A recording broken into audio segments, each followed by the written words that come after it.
Welcome to the 5 most common things that everyone overpacks. The first one we've noticed is seating. At one point we had 4 chairs. These are chairs we've had for a long time, and they're kind of our favorite chairs because they have these big feet on the bottom so that you can sit on soft ground without sinking in. And because we like chilling, we had 2 recliners, really awesome recliners. And for a period of time we were lugging around all 6 of these things, 4 chairs and 2 recliners.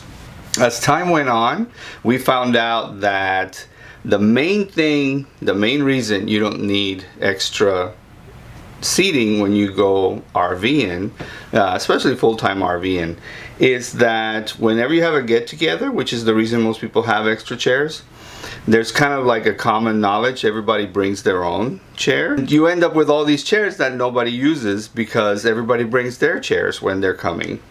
The second reason is, a lot of the campsites you go to have a picnic table, and it's amazing how much use you can get out of that.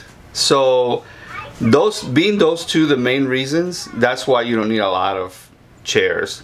Having kids, you would think you would need a little extra seating, but we have these right here.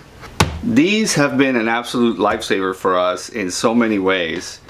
The kids have used these as chairs and tables. I mean, they're so versatile, and these big ones are perfect for grown-ups to sit at.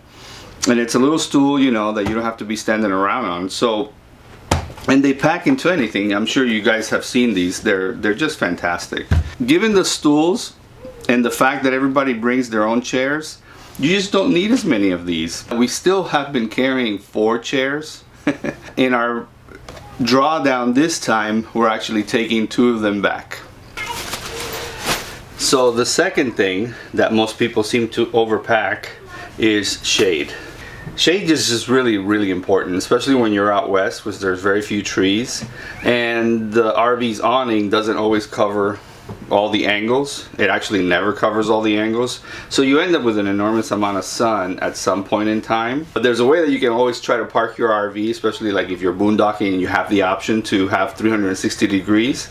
There's a way that you can park the RV so that your awning, your living side where your door is always in shade, but you don't always have that option. So when you're pulling into a campground, often the sun's going to hit you in some really annoying way. So most people carry shade, and we've tried just about everything. The one we tried for the longest was this tarp, and we carried the poles as well. These are really amazing.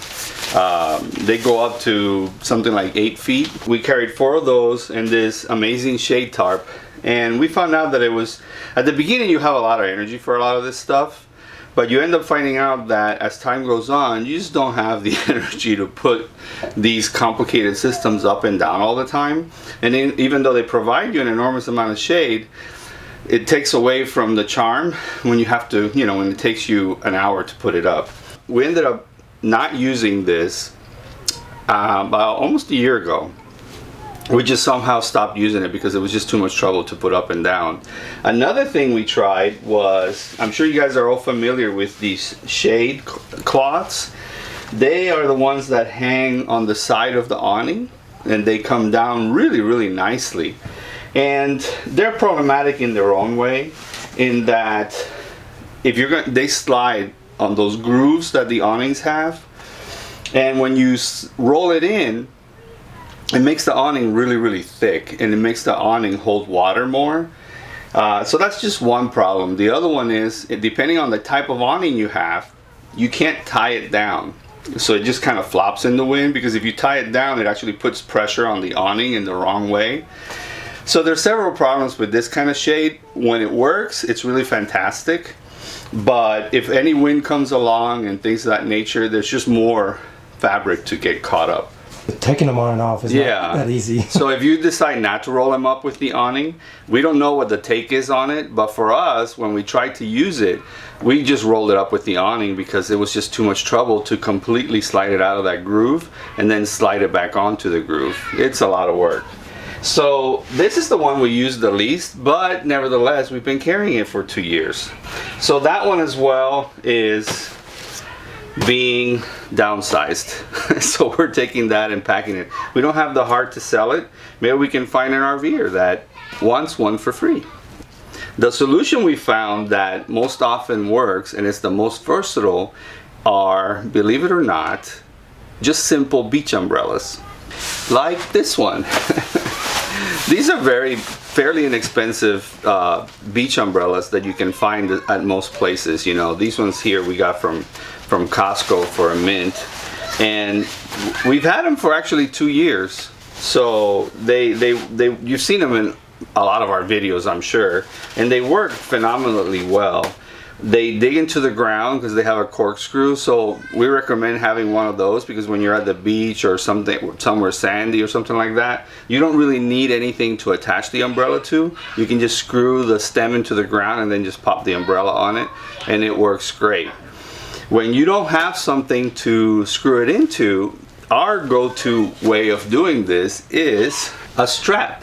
It's a really simple strap that basically is just a strap with a buckle.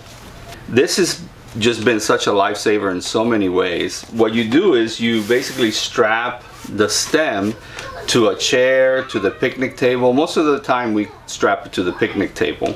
We've had the buckle hold the umbrella for 10 days at a time. So it's a really good system, you know, when you get a little hang to how to wrap it around. The really awesome thing about these umbrellas is two things. One is that you can put it exactly where the sun is hitting you. They tilt so they can make the shade a little longer. And secondly, which is what we use it for 50% of the time, especially in campgrounds that are really close together, is these umbrellas provide amazing amount of privacy, because you can really pinpoint where you want them. So we actually carry 2 of these things, and we use them all the time. They're lightweight, aluminum. With these straps are phenomenal, because the strap has like quadruple duty. A lot of times when you go to campgrounds, they don't want you to put hammocks up with rope because it damages the tree, and they want you to have at least a 1-inch strap to put your hammock up. And yeah, this is the one we use right here. So we actually have 4 of these straps because they just roll up into nothing, you know, when you roll them up like this. And in no time, they pack into nothing. So these straps are phenomenal, because not only do they hold up certain things when they're tilting and so forth, but you can hang your hammocks with them. So they're really wonderful for us. Umbrellas, in our opinion, is the way to go. And a lot of people overpack on tarps and shades, and we've seen entire houses. We had a gazebo for a little while. A lot of people have these gazebos. Despite what you might think, these things take a little bit of time to set up. They're heavy, you got to carry them and so forth. So that's the reason we changed over to the clam. And the reason we use the clam is twofold. One, it adds shade where you need it. Second, in a very strategic place, it provides an amazing amount of privacy, because you can put it right in the view window into your home. So we do still carry the clam because it's so versatile, and we use it for so many things, and we actually do bring it out because it's so easy to use. That's shade. So number 3 is lighting. Lanterns, flashlights, and gadgets. We throw gadgets in there because the mentality that makes you overpack on gadgets is very similar of the mentality that makes you overpack with lights. A lot of people, when they start RVing, they have that camping mentality, especially when it comes to lighting. Any light that worked for you when you used to go camping, the mind just kind of tells you, you know, this is what I've always used, this is what I need to go with, and you end up bringing, you know, the old-fashioned propane lanterns. Old-fashioned gear. Yeah. So we don't really have a before. We're not downsizing that part of it right now. We downsized it when we went from the Class C to the Class A 1.5 years ago. We kind of downsized all our lights into just a handful of things that are really, really low maintenance, high output.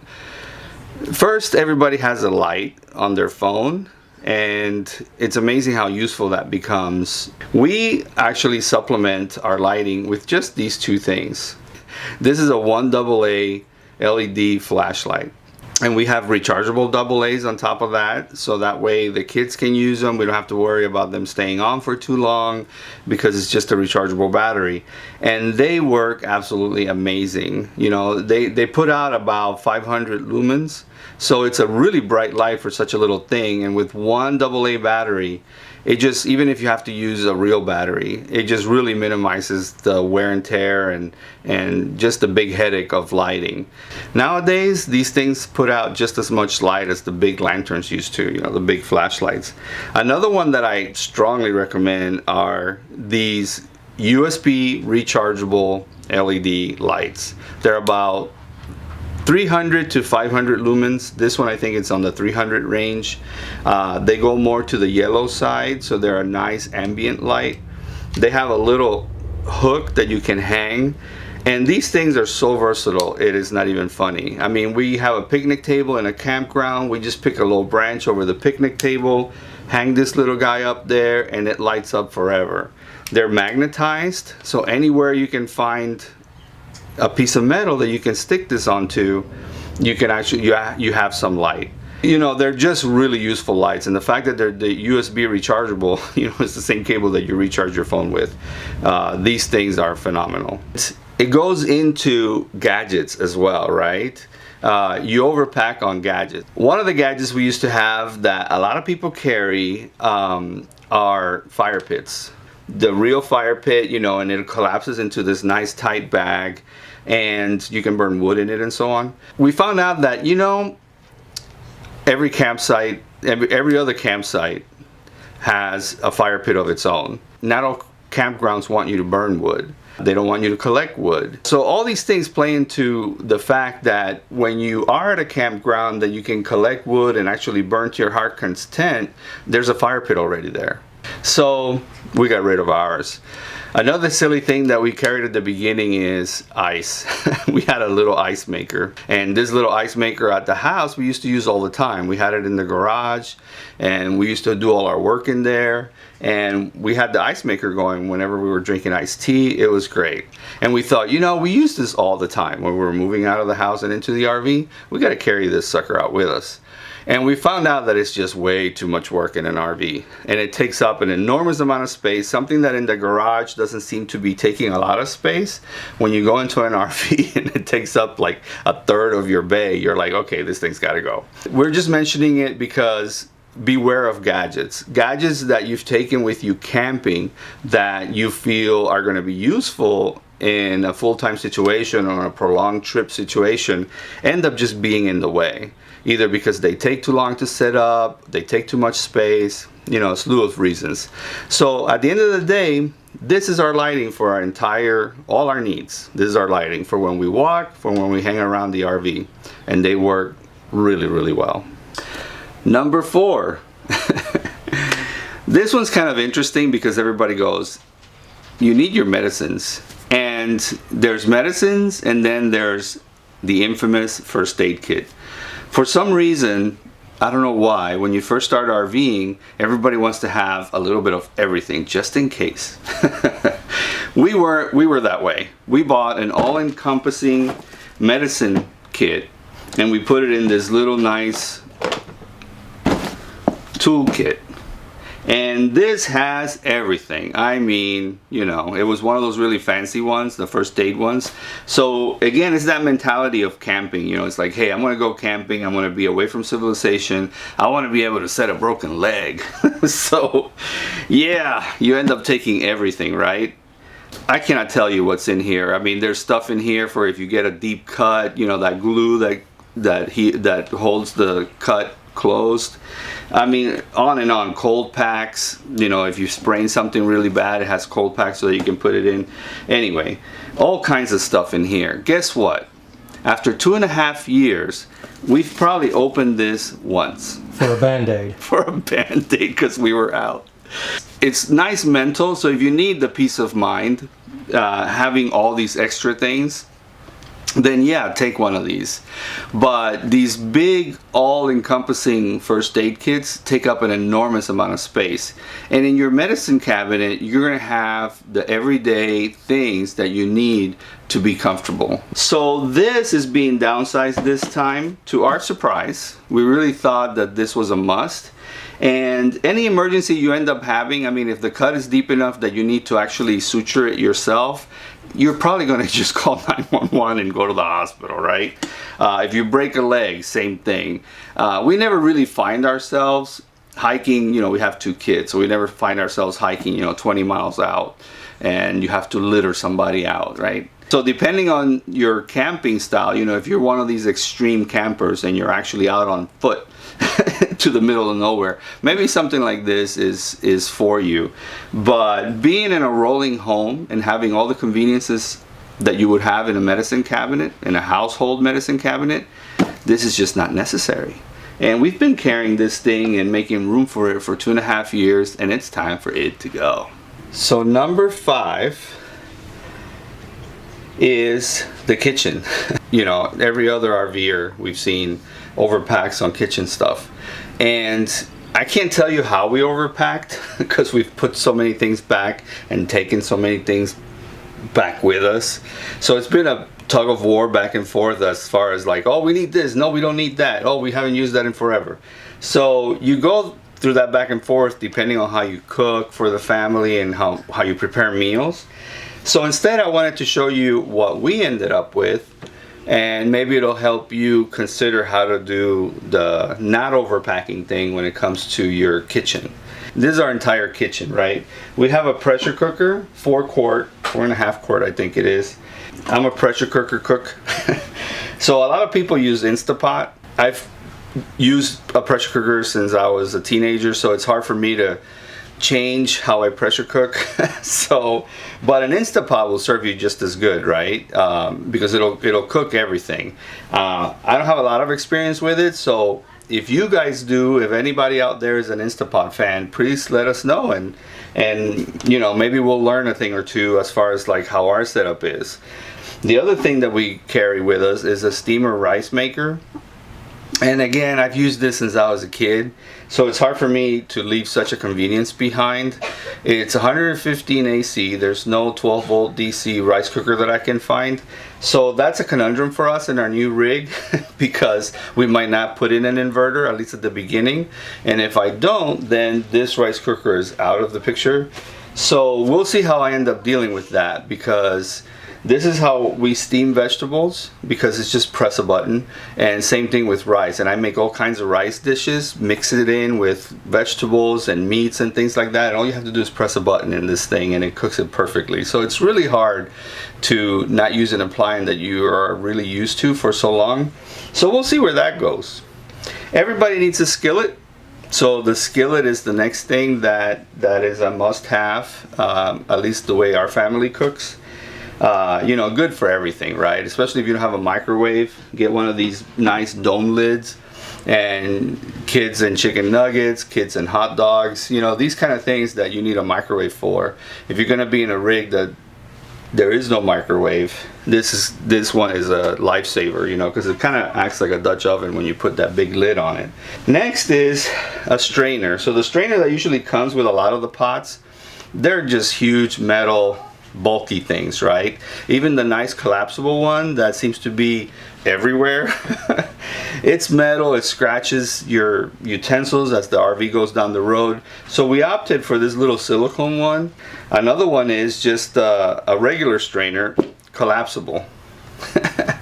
So these collapsible things in an RV, they're phenomenal, and we're actually in the process of getting a couple of more collapsible things, like a dish basin and things like that, maybe a bucket. We haven't found a really nice sturdy bucket that is collapsible, but collapsible things, they're huge, and it'll help you from overpacking because they take up so little space. If you bring the big strainer, the big steamer, you know, you're probably going to end up feeling like you overpacked, and chuck them aside for things of this nature, which are a little bit more durable and they take up a lot less space.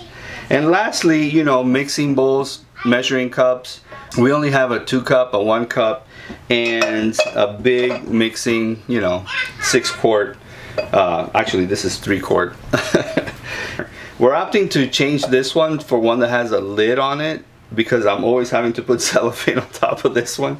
So I might be changing this one for one that's a little bit more versatile, basically that brings a lid on it, as long as it has a spout. I think I've seen them in Camping World, so that's on the maybe list. Again, we've tried a lot of kitchen stuff. An electric skillet was one of the first things that we ended up putting back, because at the house we used it a lot because it was so easy, but they're kind of big and bulky and they require electricity, and for many reasons we ended up putting that one back in favor of just a simple little skillet. I don't know how to keep you from overpacking in the kitchen, because cooking is such a personal thing.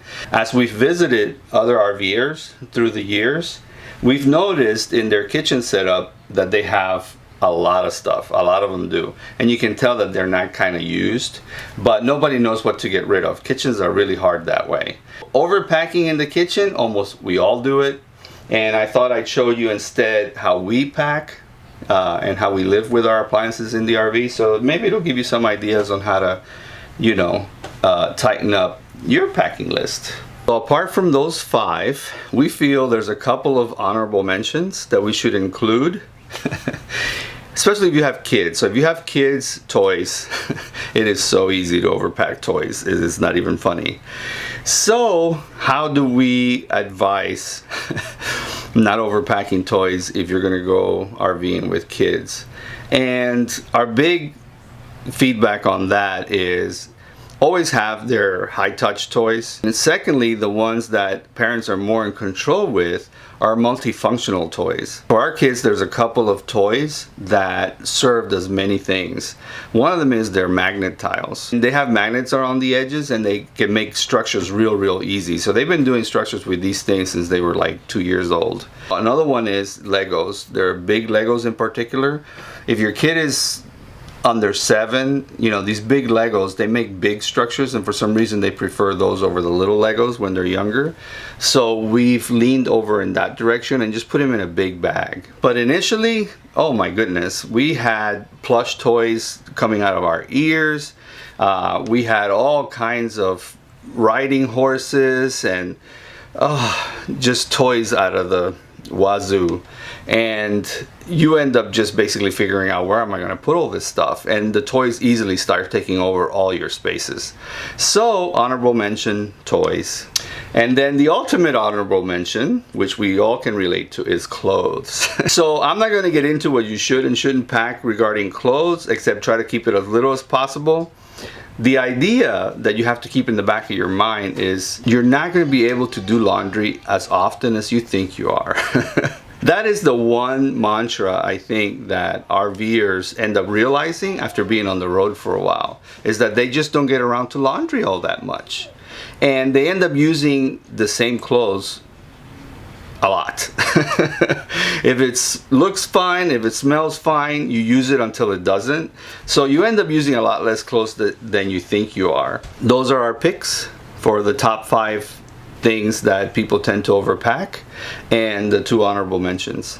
Hope it serves you in some way. It's definitely helped us out through the years to keep everything down nice and tight in a small space.